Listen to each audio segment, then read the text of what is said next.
Merci Élise et merci à Sonia Reynaud. Merci beaucoup à tous les quatre, cette annonce du président américain qui rend d'autant plus nécessaire cette nouvelle émission que vous allez retrouver maintenant sur BFM TV avec Maxime Switek, quartier général. Bonsoir Maxime. Bonsoir Alice, bonsoir à toutes et à tous. Soyez les bienvenus sur le plateau de ce quartier général. Nouvelle émission effectivement.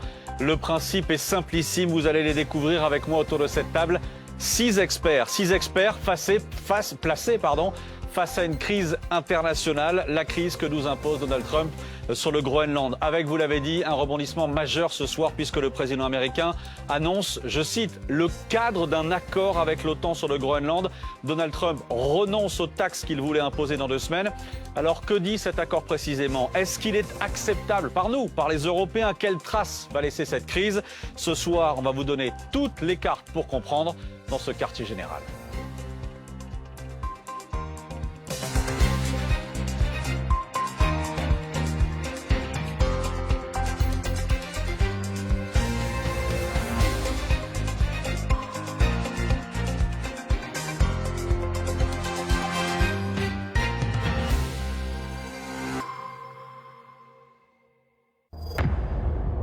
C'est une île immense, faite de cailloux et de glace.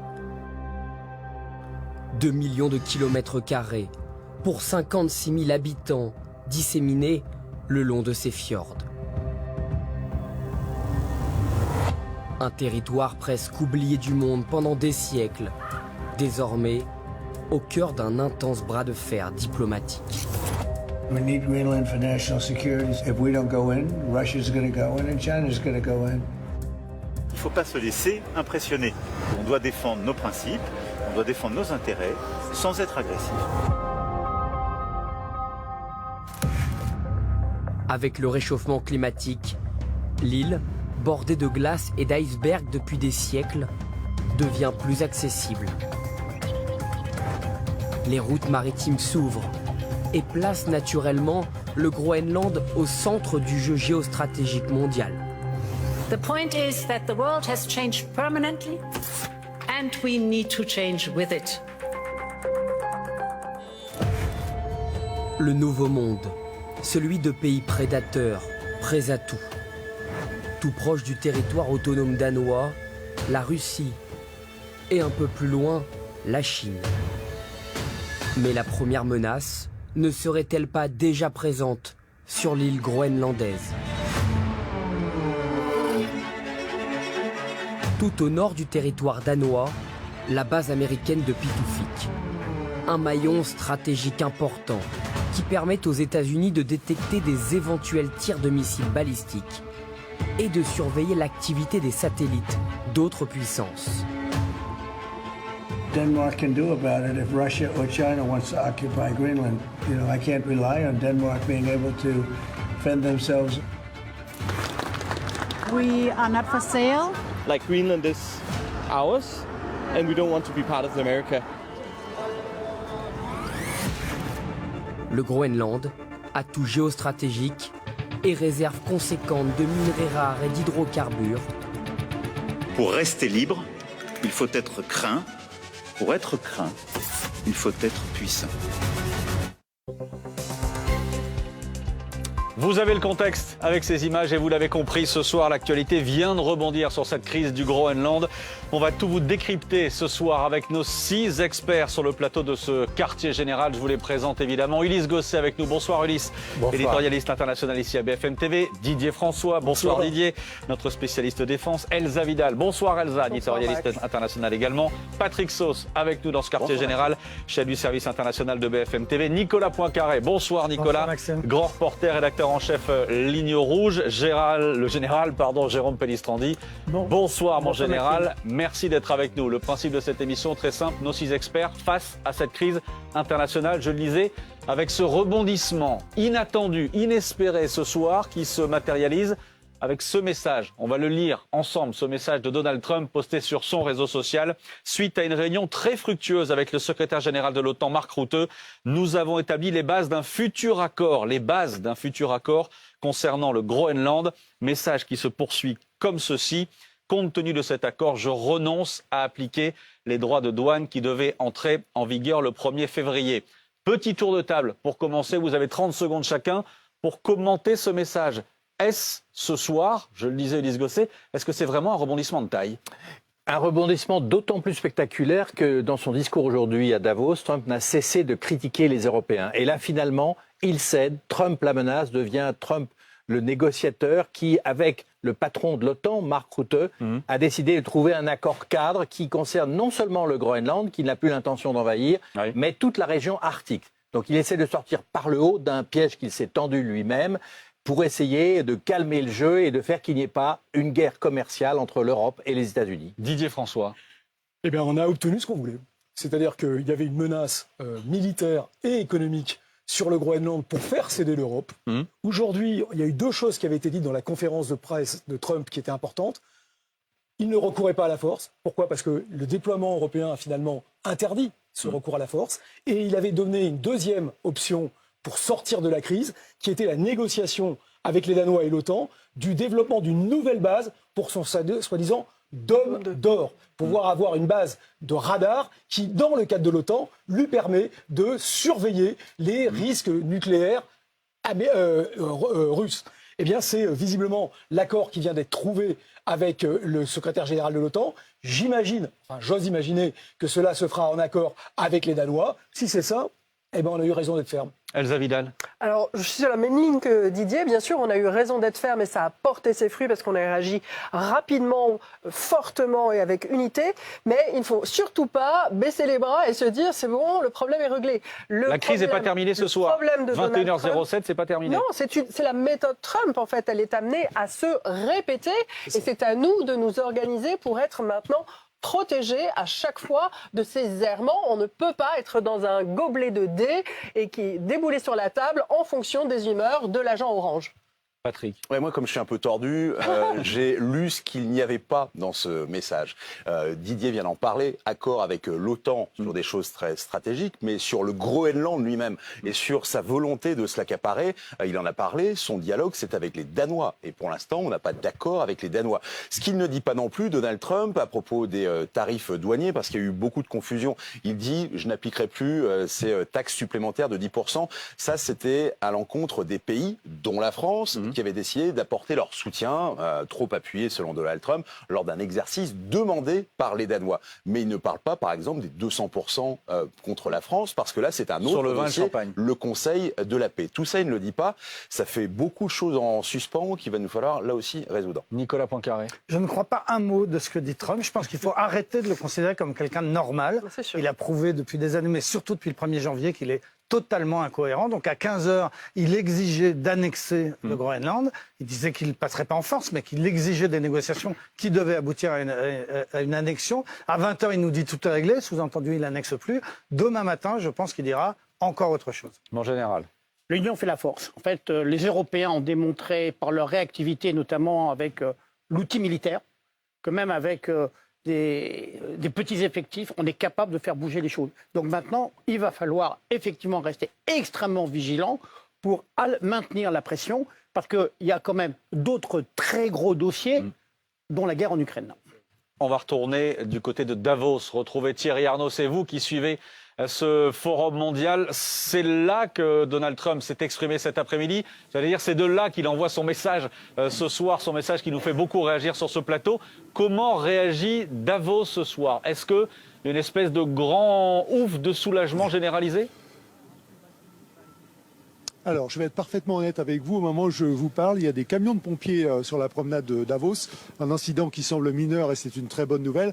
Mais autant vous dire que ceux qui sont à l'intérieur de ce centre de congrès ont un petit peu la tête ailleurs au moment où je vous parle. Cela étant, c'est évidemment important ce qui se passe ce soir. C'est la surprise du chef, la surprise du shérif, comme on aime l'appeler dans l'entourage du président Trump aujourd'hui, avec cet accord. Il faut être clair, un peu plus tôt, quelques heures plus tôt, Maxime, il n'a pas du tout été bien reçu ici à Davos, Donald Trump. Pas véritablement applaudi, contesté sur un certain nombre de sujets, mais c'est vrai qu'il a soulagé lorsqu'il a dit qu'il renonçait au recours à la force. Et à partir de ce moment-là, chacun a compris que le but, à partir de ce moment, c'était de chercher une porte de sortie honorable. Et c'est ça, au fond, qu'il nous annonce ce soir avec ce projet d'accord. Alors, je ne voudrais pas casser l'ambiance sur le plateau, mais je pense qu'il faut prendre tout ça quand même avec beaucoup de prudence à ce stade. On n'a pas la certitude. Didier François posait la question tout à l'heure que Mark Rutte est bel et bien mandaté par le Danemark pour mener ces négociations et qu'il a tout parfaitement calé avec les autorités de Copenhague. Pour aller sur la ligne de ce que disait Patrick aussi, dans ce que ne dit pas ce message, est-ce qu'il est clair désormais que Donald Trump renonce à être le propriétaire du Groenland? Parce que c'est là-dessus qu'il a beaucoup insisté ces derniers jours. C'était parfaitement indispensable, disait-il. Donc ce développement est important. Il ouvre la voie vers une porte de sortie, mais il laisse, au moment où on se parle, et d'ailleurs c'est dit dans la déclaration du président Trump que d'autres informations doivent venir dans le reste de la soirée, il laisse un certain nombre de questions ouvertes, 2 points absolument cruciaux à résoudre. Et le premier, c'est évidemment de savoir ce que l'on pense du côté du Groenland et surtout du côté de Copenhague et du Danemark, de cette ébauche d'accord, de cet accord cadre que le président américain a tenu à présenter très vite ce soir, après avoir renoncé donc qu'il renonçait à la force pour conquérir le Danemark. Thierry Arnaud avec Bruno Ferrand en direct de Davos. Merci à tous les deux. On sera dans un instant, je le précise, dans ce quartier général du côté de Nuuk, capitale du Groenland, voir comment on réagit sur place évidemment. On voit bien qu'il y a énormément de questions qui continuent à se poser ce soir. Un grand point d'interrogation. Nicolas Poincaré nous dit « Je ne crois absolument pas ce message ». Ce que j'aimerais qu'on fasse dans les 2 heures qui viennent, c'est de trouver la riposte d'une certaine manière, les outils pour être fort face à Trump. Et je vous demanderai dans 2 heures de nous soumettre un plan possible précisément pour voir comment nous devons réagir face à Donald Trump. C'est le principe de cette émission, de ce quartier général. Mais d'abord, une chose, Patrick Sauce, avant d'aller voir les cartes. Il y a quoi dans cet accord? Mark Rutte, est-ce qu'il a le pouvoir, en tant que secrétaire général de l'OTAN, de signer pour tout le monde? On en est où là? Qu'est-ce que vous entendez par tout le monde point-là? Là aussi. Les membres de l'OTAN. Alors les membres de l'OTAN, mais en tant que membre d'une organisation militaire, pas en tant qu'État souverain, parce qu'on le rappelle, l'OTAN, c'est pas l'Union européenne. C'est simplement un groupe, une alliance, mais c'est pas une organisation. On dit les forces de l'OTAN vont intervenir sur le sol ukrainien. Non, c'est chaque une des nations ou des nations de l'OTAN qui vont intervenir. Lorsqu'ils s'engagent, oui, c'est quand même avec l'information donnée aux membres, et notamment vraiment les membres exécutifs, les politiques, mais aussi les grands chefs d'état-major. Pardon, on peut imaginer qu'il y a eu des coups de fil avant à Emmanuel Macron, un certain nombre de responsables ou pas du tout? Le premier coup de fil qui doit être donné de toute façon, encore une fois, c'est aux Danois, pour une raison simple, c'est que quel que soit l'accord qui soit passé dans le cadre de l'OTAN, mais comme tu l'as rappelé Patrick, l'OTAN, chaque pays individuellement choisit. Il n'y a pas de vote collectif pour imposer une décision à l'OTAN. Donc il faut quand même que dans le cadre des accords de 2004 signés avec les Américains et qui donnent l'autorisation, et les Danois, qui donnent l'autorisation aux Américains de redéployer des effectifs ou des bases au Danemark, ça doit se faire sur autorisation des Danois. On peut penser qu'en sortie de crise, évidemment, ça va peut-être un peu assouplir l'affaire. Si c'est effectivement dans un cadre collectif de sécurité garanti par l'OTAN et le reste des membres de l'OTAN, mais cette condition reste quand même très importante. Mais pour redonner du contexte quand même, Nicolas Poincaré, sur ce qui s'est passé cet après-midi, on n'était pas du tout sur ce ton-là de la part de Trump. C'est-à-dire qu'il a passé 1 heure à la tribune de Davos pour dézinguer les Européens, dézinguer l'OTAN.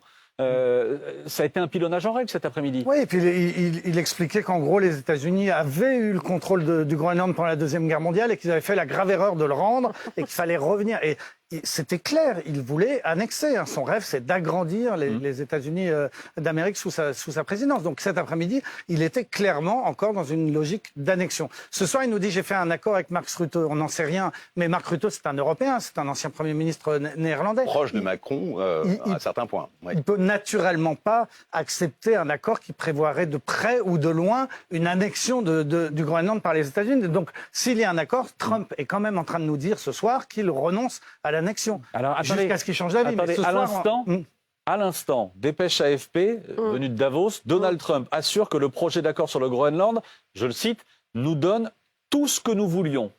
Ce qu'il voulait cet après-midi, c'était acquérir le Groenland, on le rappelle. Oui, mais c'est impossible que Mark Rutte lui donne l'annexion, donc c'est n'importe quoi. Possible. Général. Pour compléter l'information, les chefs d'état-major des armées des pays de l'OTAN étaient réunis aujourd'hui à Bruxelles. En Donc, urgence. ça veut dire que, voilà.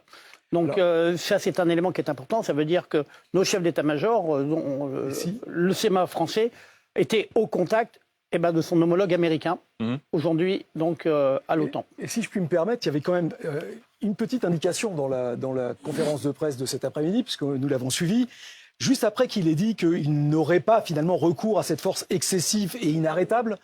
Donald Trump nous dit quand même la chose suivante: ce que nous voulons en retour du Danemark pour notre implication et pour maintenir à distance des ennemis très puissants, c'est cette base que nous allons construire pour le Dôme d'Or, pour protéger le Canada et les États-Unis. Donc déjà, cet après-midi, dans sa conférence, il commençait à faire un peu canard. Alors, je ne dis pas qu'on en est là. Alors attendez, on va l'écouter. On va l'écouter, parce qu'il y avait effectivement l'autre son de cloche, où cet après-midi, donc à la tribune de Davos, il dit, mais moi, le Groenland, je le veux. Seuls les États-Unis peuvent protéger cette terre gigantesque, ce morceau colossal de glace, le développer, l'améliorer et faire en sorte qu'il soit bénéfique pour l'Europe et sûr pour l'Europe et bon pour nous. C'est pourquoi je demande l'ouverture de négociations immédiates afin de discuter à nouveau de l'acquisition du Groenland par les États-Unis.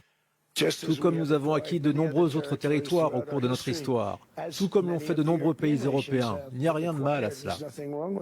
Et Nicolas Poincaré me dit, je vous l'avais bien dit, Trump dit cet après-midi, effectivement, je le veux et je veux des négociations. L'acquisition. Et je veux des négociations immédiates en vue de l'acquisition. Alors pourquoi Trump veut à tout prix le Groenland? Les cartes, on y vient avec vous. Patrick Sauce, carte qui va s'afficher dans le mur de ce quartier général grâce à vous, pour comprendre précisément cette obsession groenlandaise de la part de Trump. Alors,